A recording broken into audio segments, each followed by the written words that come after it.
Hello and welcome. This is a new player guide for the game Critical Revengeance.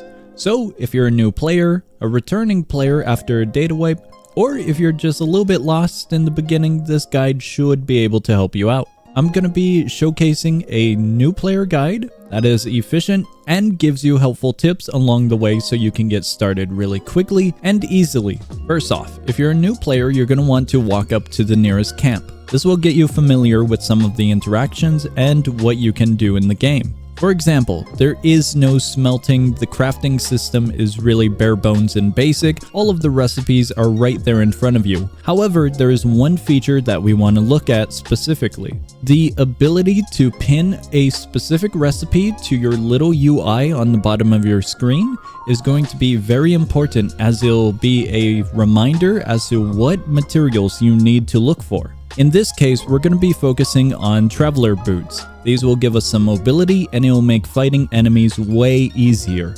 Now, trust me, this starting area is huge. Despite that, there are a few key areas that you want to go to.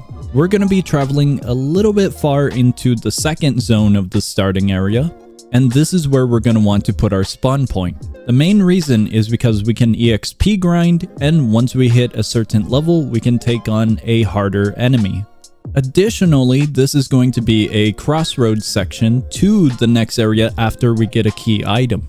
Just a heads up, I'm going to be letting the footage play to show you the location and where you want to go, but this area is going to be one of the taller areas up above, and it's kind of in the center if you need a little bit help getting there. In other critical games, you're going to be able to take on pretty difficult enemies pretty easily. However, in this game, there is a two-part system to health bars for enemies. There is an actual health bar, and then there is this shield health bar.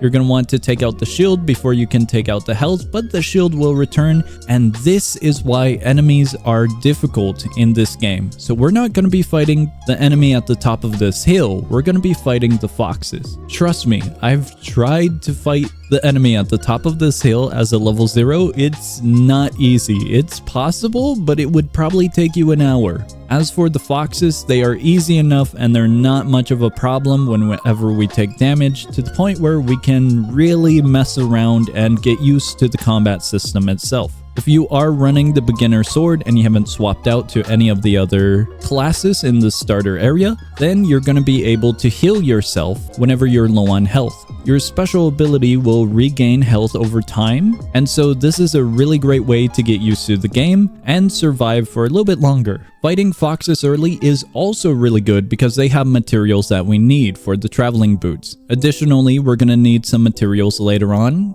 and so grinding these early is really great. Once we hit around level 6, level 5, level 7, we're going to want to switch focus onto slimes. It sounds counterproductive, but slimes are actually going to help us quite a lot. Slimes are able to drop some materials, not only specific materials to themselves, but also items such as wood from trees. So this eliminates the need for a tool. As for now, we are going to be purchasing tools later, but right now we don't have to worry about the money costs and focusing on that point just yet. Kind of estimate about 1 level worth of slimes, maybe a little bit more or less depending on how much material you want. But once you're about level 7, level 8, you should be good to go, and we can start talking about crafting and purchasing items. Before we get into purchasing items, we can find items. All around the world are going to be chests. There are 4 types of chests. Common ones, which are gray. There are green chests, which have everything that commons have and a little bit more, such as special items. There are blue ones that are considered rare, and legendary ones that are red. There is a huge amount of different spawn points for these chests, so if you do see them, pick them up, because you can get some really great items early on, such as potions, and if you're going into a magic route, you're going to want these potions, and regardless, these potions can be used in a lot of crafting recipes, so it'll be really good in the long term. But one of the other chests that we want to find pretty early is a green chest, if you can. These can give a few passive items that will boost your stats. Luckily enough, I was able to find one really close to the starting point. Speaking about the starting point, there is a top area above the first campfire that we were at, and this area is where we're going to be able to purchase potions from. The main potion that we're focused on is the one for the traveling boots. Once we have it, we can craft the traveling boots, and because we farm slimes, we're able to get a very basic starter shield. This starter shield is going to be an equipable that goes on our character, and it'll keep us alive for a little bit longer. Now, I did mention we will buy tools a little bit later. We do want to buy tools at this moment. Once we're about level 7, we should have enough cash to buy a bunch of tools and anything else that we might need for taking on harder enemies. One tool in particular that we do want is the pickaxe and the lantern. The pickaxe is going to be for metals, gold, copper, titanium. However, we didn't need this in the beginning because this is for upgraded versions in the crafting recipes. Just a heads up, the crafting recipes do have a tab system. This is a little bit hard to notice, but at the very bottom you can swap tabs, so when you do have copper ore, you can refine it in this little crafting area. Now, the reason the lantern is going to be helpful is because it gives us +1 speed. This is really great when starting out, as you'll be able to travel the map easier and you'll be able to battle enemies easier. I would recommend taking a look at the crafting recipes because some of the items we can get early on are going to be the shield as mentioned, the traveler's boots, and a wooden spear at the very bottom of the crafting recipes. However, the crafting recipe is an unorganized mess, so at the very top of the crafting recipes, there are actually a few items that we want to look at. For example, there is a silver shield that only costs a few slime, 1 wood, and 4 metal. This is a really simple recipe for something that can boost you when starting. Additionally, a paring dagger can be really easy to obtain after you get the materials needed. The mining pickaxe is going to be good for later, and this is the moment where it would be good. The paring dagger is so simple we can spend just a little bit of time gathering the resources to boost our damage output even more.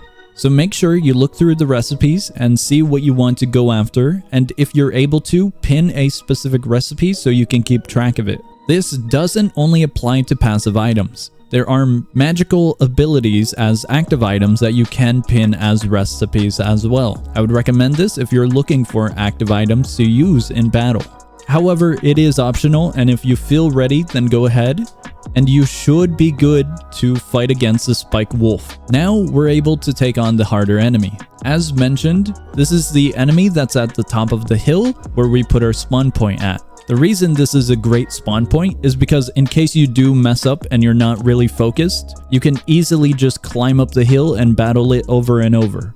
The reason we need this wolf is because it drops a key item. This key item is going to allow us to get to the next section, and we'll be able to proceed and battle anything in between the two areas. This will allow you to take on even more challenging enemies if you want to test them out, and it will also give you a great area to farm basic enemies if you still want to. At this point in the game, we have covered pretty much everything you need to know. The only thing that remains is going to be the guild. The guild is accessible at player level 10. While this can give you some benefits, this is a very new feature and not much is known about it. And most likely guilds are going to go through a bunch of changes in the later days as this game is still in development and it's a public testing phase. Now, with all of that out of the way, I hope this guide has been helpful, and that's going to be all from me. I will see ya.